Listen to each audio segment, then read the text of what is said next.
మన ప్రభు అయిన యేసుక్రీస్తు పరిశుద్ధ నామములో ఈ పాడ్కాస్ట్ ద్వారా వాక్యం వింటున్న ప్రతి వారికి నా హృదయపూర్వకమైనటువంటి వందనాలు. దేవుడు మిమ్మల్ని దీవించునుగాక.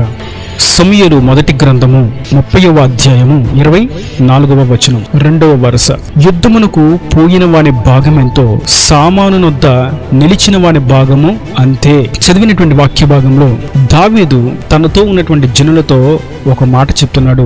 యుద్ధమునకు వెళ్లిన వారి భాగం ఎంతో, యుద్ధానికి వెళ్లకుండా సామాను దగ్గరే కావలి వారిగా నిలిచి ఉన్న వారి యొక్క భాగము కూడా అంతే. ఇక్కడ జరిగిన సన్నివేశం ఏదనగా దావీదు మరియు తనతో ఉన్నటువంటి జనులు అమాలేకీయులతో యుద్ధము చేయడానికి వెళ్లారు. వారు యుద్ధము చేసి అమాలేకీయులను ఓడించి తుత్తునీలుగా చేసి వారి యొద్ద ఉన్నటువంటి స్వాస్యమును దోచుకొని వీరు తిరిగి సిగ్లకు వచ్చారు. అయితే యుద్ధానికి వెళ్లిపోయిన వారు దావీదుతో పాటు ఉన్నారు. యుద్ధానికి వెళ్లకుండా భయపడి జడిసి సామాగ్రి దగ్గర కావలిగా నిలిచిపోయిన వారు ఉన్నారు. ఇప్పుడు యుద్ధము చేసి దావీదుతో పాటు విజయోత్సవంతో వస్తున్నటువంటి జనులు అంటున్నారు దావీదుతో, యజమానుడా, నాయకుడా, ఇప్పుడు మనం చాలా కష్టపడి చాలా యుద్ధము చేసి శత్రులను ఓడించి ఆ స్వాస్యాన్ని మనం చేతికి దక్కించుకున్నాము. మరి ఇంత కష్టపడి మనం యుద్ధం చేసి ఆ స్వాస్యాన్ని మన చేతికి దక్కించుకుంటే వీరు యుద్ధమునకు రాకుండా భయపడి బెదరి ఇక్కడే నిలిచి ఉన్నారు.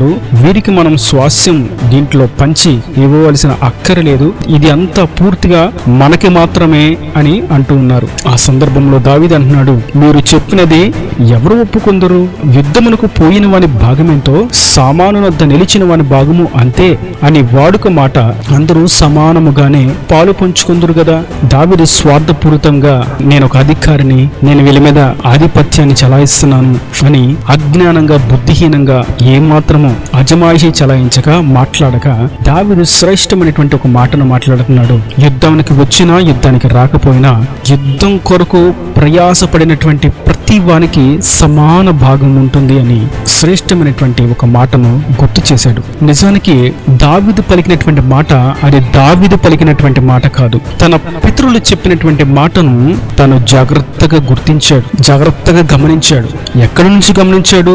ధర్మశాస్త్ర గ్రంథాల్లో రాయబడినటువంటి విషయాలను గమనించాడు. మనము సంఖ్యాకాండము 31వ అధ్యాయం 25వ వచనంలో కూడా చూస్తాం.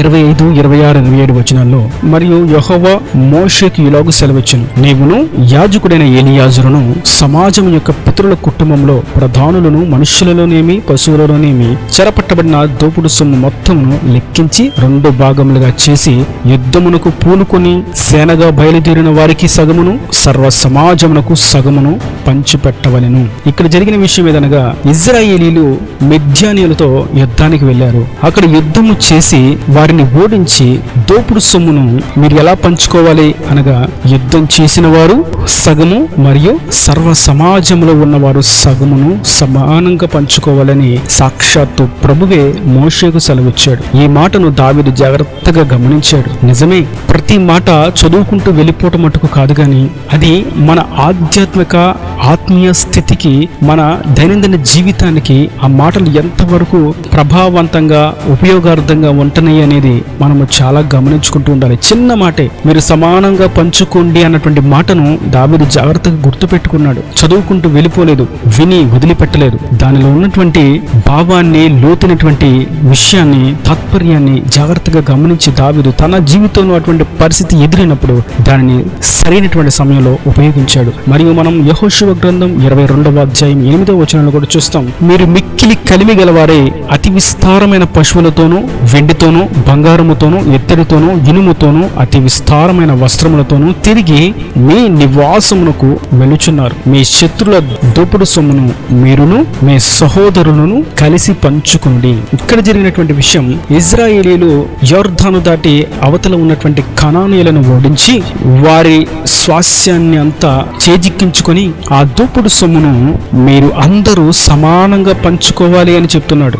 ఈ మాట ఎక్కడి నుంచి వచ్చింది అనగా ప్రభు మోషేకి సెలవిచ్చిన మాటే యెహోషువ నేర్చుకున్నాడు. ఈ మాటలనే దావీదును నేర్చుకున్నాడు.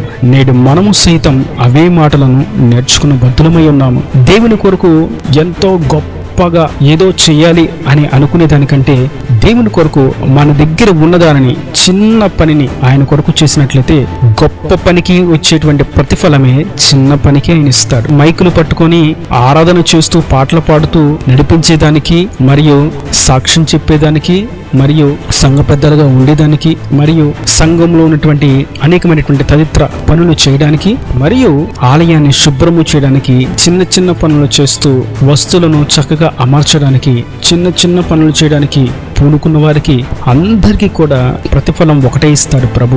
వారు స్టేజ్ మీద ఉండి చేశారు కదా, వారికి ప్రతిఫలం ఎక్కువ.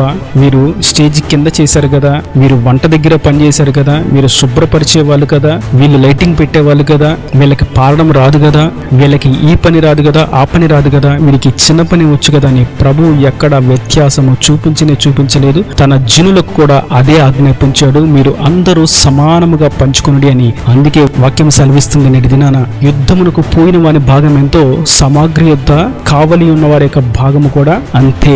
ఎవరికి ఇచ్చినటువంటి స్థానంలో, ఎవరిని నిలబెట్టినటువంటి స్థాయిలో, ఎవరికి ఇవ్వబడినటువంటి కృపా వరములలో వారు నమ్మకంగా కొనసాగితే అదే దేవుడు ఇచ్చేటువంటి బహుమానం. అది ఎక్కువ కావచ్చు, తక్కువ కావచ్చు, పెద్ద పని అవ్వచ్చు, చిన్న పని అవ్వచ్చు, ఏదేమైనప్పటికీ దేవుని దృష్టిలో పెద్ద చిన్న లేనే లేదు. సమానమైనటువంటి పని.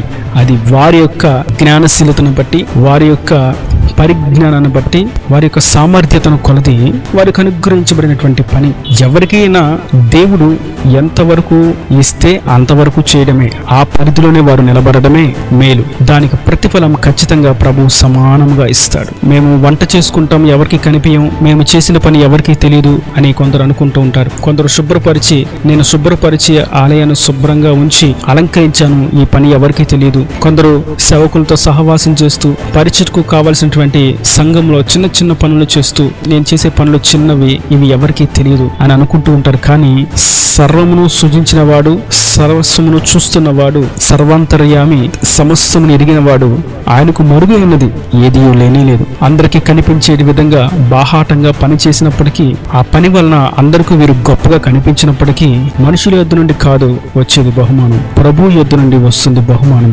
అది సమానంగా వస్తుంది. అందుకే పరిచయం చేసినంత మాత్రాన గొప్పవారు కాదు, కూర్చొని వింటూ ఉన్నంత మాత్రాన చిన్నవారు కాదు. దేవుని దృష్టిలో అందరము ఏకమై ఉన్నాము. వినువారు ఉండబట్టే నిలబడి మాట్లాడే వారికి విలువ, నిలబడి మాట్లాడేవారు ఉండబట్టే వినువారికి ఆశీర్వాదం. కనుక ఎవరి పని వారిదే, ఎవరు ఎక్కువ తక్కువ కానే కాదు. సూటు బూటు వేసుకొని స్టేజ్ మీద కూర్చున్నది మాత్రం ఎక్కువ కాదు. సరైనటువంటి వస్త్రాలు లేక నరిగిన వస్త్రములతో చివర కనిపించకుండా వెనకాల కూర్చున్న వారేమీ తక్కువ కాదు. ప్రతి వారు వారి యొక్క సామర్థ్యతను కొలది ప్రభు వారికి ఇచ్చినటువంటి పని నమ్మకంగా చీటియే మన యొక్క కర్తవ్యం. ఒకవేళ గర్వంతోనూ అహంకారముతోనూ ఇది నేనే చేయాలి, ఇటువంటి స్థాయిలో నేనే ఉండాలి, మా కుటుంబీకులే ఉండాలి, మా వాళ్ళు మాత్రమే ఉండాలి, బయట ఎవరో సంఘంలో ఉన్నటువంటి విశ్వాసులు ఎవరు ఈ స్థాయిలో నిలబడకూడదు అని వ్యత్యాసము చూపిస్తే ప్రభు అంటున్నారు, ప్రతి వాని యొక్క భాగము ఒక్కటే. గర్విష్ఠులను అణిచి నేను దీనులకు కృపను అనుగ్రహిస్తాను. ఒకవేళ నేను నేను నేను అనుకుంటూ నాకే గొప్ప, నేనే గొప్ప, నాకే ఎక్కువ రావాలి, నన్నే అందరూ మెచ్చుకోవాలి, ఆ క్రెడిట్ అంతా నాకే రావాలి అనేటువంటి ఉద్దేశముతో అహంకారయుక్తంగా గర్వంగా ప్రవర్తిస్తే అందరి ముందు నిలబెట్టి దేవుడు సిగ్గు తీసేస్తాడు, అవమానపరుస్తాడు, హేళనకు అప్పగించి వేస్తాడు. కారణం ప్రభు అందరినీ ఏకరీతిగా ప్రేమిస్తున్నాడు. ప్రతి వాని యొక్క భాగము ఒక్కటే. ఇప్పుడు మీటింగ్ జరుగుతుంది, ఇప్పుడు ప్రార్థనలు జరుగుతున్నాయి, మేము ప్రార్థనను నడిపించే వాళ్ళం, మేము అంశాలు చెప్తాం, మేము పాటలు పాడతాం, మేము పాటలు పాడే టీము, మేము సంగీతాన్ని వాయిస్తాం, మేము సంగీత కళాకారులము అని గొప్పగా గర్వంగా అహంకారయుక్తంగా ఉండవలసిన పని లేదు. మేము మౌనంగా ఉండి ప్రార్థన చేసేవాళ్ళం, మేము చిన్నవారము, మేము ఎన్నికలేని వారం, మమ్మల్ని ఎవరు గుర్తించరు, మా ఇంటికి మా సంఘ కాపరి కూడా రాడు, అదే వాళ్ళ ఇంటికైతే మాటి మాటికి వెళ్తూ ఉంటారు. కారణం వారు గొప్పవారు, మేము భేదవారం అని మనుషులుగా అనుకోవచ్చు. కానీ దేవుడు అందరినీ ఏకరీతిగా ప్రేమిస్తున్నాడు. అటువంటి వ్యత్యాసము చూపించిన వారిని ఆయన అవమానానికి అప్పగిస్తాడు, సింహాసనం నుంచి దించి పాతాళంలోకి నెట్టివేస్తాడు.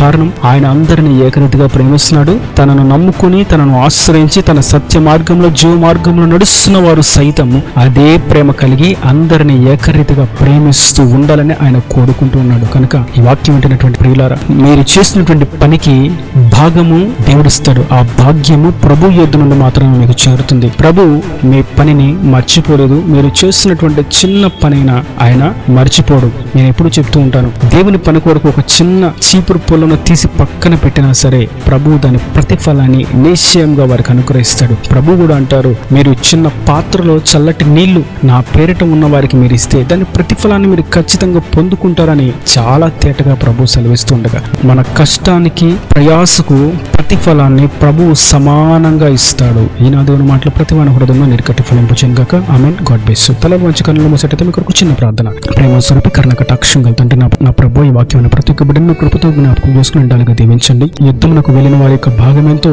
సామాను యుద్ధ నిలిచిన వారి యొక్క భాగం కూడా అంతే అని మీరు అదే విధంగా సమానంగా పంచుకోవాలని మీరు అందరినీ ఏకరీతిగా ప్రేమిస్తున్న రీతిన ప్రతి వాని యొక్క ప్రయాసకు ప్రతిఫలం సమానంగా ఇస్తామని మీరు తెలియజేసి ధైర్యపరిచినందుకు నీకు వందనాలు. మనుషులు గుర్తించినా గుర్తించకపోయినా, మనుషులు చూసినా చూడకపోయినా, మనుషులు మెచ్చుకున్నా మెచ్చుకోకపోయినా నీవు సమస్తమును చూచి సమాధానము ప్రతిఫలము ఇచ్చు దేవుడిగా మాకు ప్రత్యక్షమైనందుకు నీకు వందనాలు. కృతజ్ఞతాస్తులు చెల్లిస్తే వాక్యమైన ప్రతి ఒక్క బిడ్డ ప్రయాసకు ప్రతిఫలాన్ని మీరు అనుగ్రహించి సమానమైనటువంటి భాగం అనుగ్రహించి ఆ భాగ్యముతో వారిని నిండాలుగా నింపి దీవించి పరలోక రాజ్యానికి వారసులుగా హక్కుదారులుగా చేసుకోమని యేసు పరిశుద్ధ నామమున ప్రార్థించి వేడుకుంటున్నాం తండ్రి. ఆమేన్. ఆమేన్.